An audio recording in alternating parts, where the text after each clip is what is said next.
Bonjour à vous, toute la communauté catholique francophone de l'Ontario et en particulier des écoles catholiques de langue française. Je suis Laura Hughes, je suis directrice de l'OPECO.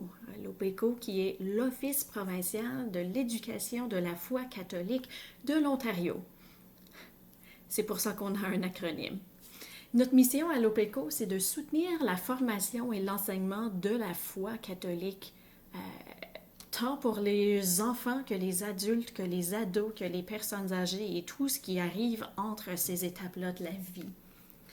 En ce temps de pandémie, je saisis l'occasion de créer enfin mon canal rêvé de YouTube pour publier des vidéos qui auraient la possibilité d'aider tant les adultes que les jeunes dans votre cheminement de foi.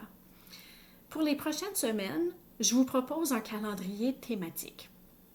Le lundi, j'offrirai un moment de prière ou de spiritualité à vivre seul, en famille ou en classe virtuelle. Ces moments seront adaptés à différents âges et faciles d'accès, j'espère.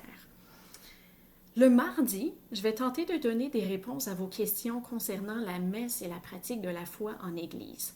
Parce que je sais que bien des gens en ont et ne savent pas trop à qui les poser ou dans quel forum les poser. J'ai déjà une grosse banque de questions que les gens me posent souvent, mais si vous en avez, vous pouvez me les tweeter. Sur Twitter, on est @OPEC Ontario, OPEC Ontario. Alors n'hésitez pas, je vais vérifier ça à tous les jours. Mercredi, je vais vous proposer des témoins de la foi, des saints et des saintes, des bienheureux, bienheureuses ou simplement des catholiques exemplaires qui pourraient nous inspirer dans notre vie quotidienne. Je vais essayer d'aller trouver des saints et des saintes un peu moins connus. On aime tous entendre les histoires des saints qu'on connaît, mais il y en a tellement plus et notre tradition est tellement riche, notre histoire est remplie de personnes inspirantes qu'on peut aller trouver. Donc je vais essayer d'aller apprendre avec vous un peu de nouveau. Le jeudi, je voudrais vous présenter des aspects variés de la foi qui seraient reliés à notre vie. Ça peut être un article du catéchisme ou ça peut être les œuvres de la miséricorde, par exemple. Quelque chose qui sera pertinent, je vous promets de rendre ça pertinent. Et le vendredi, puisque c'est la dernière journée de la semaine de diffusion, je vais dédier la journée à la parole de Dieu, particulièrement une des lectures du dimanche suivant.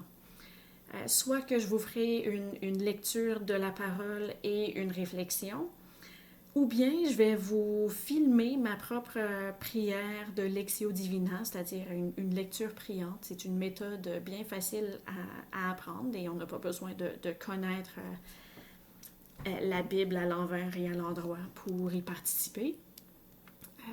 Alors j'espère que ça vous aidera à avoir accès à quelques ressources pendant ce moment pour continuer à grandir dans votre foi et utiliser ce temps pour quelque chose de profond. Dieu est là avec nous. Jésus est là avec nous, il est vivant. Pâques a eu lieu il y a à peine une semaine et quelques jours. Ce que Dieu nous dit à travers Pâques, c'est que la mort n'est jamais la fin, les difficultés ne sont jamais la fin. Il veut donner la vie. Je crois profondément que la plus grande joie de Dieu, c'est de donner la vie à ce qui ne devrait pas pouvoir subsister.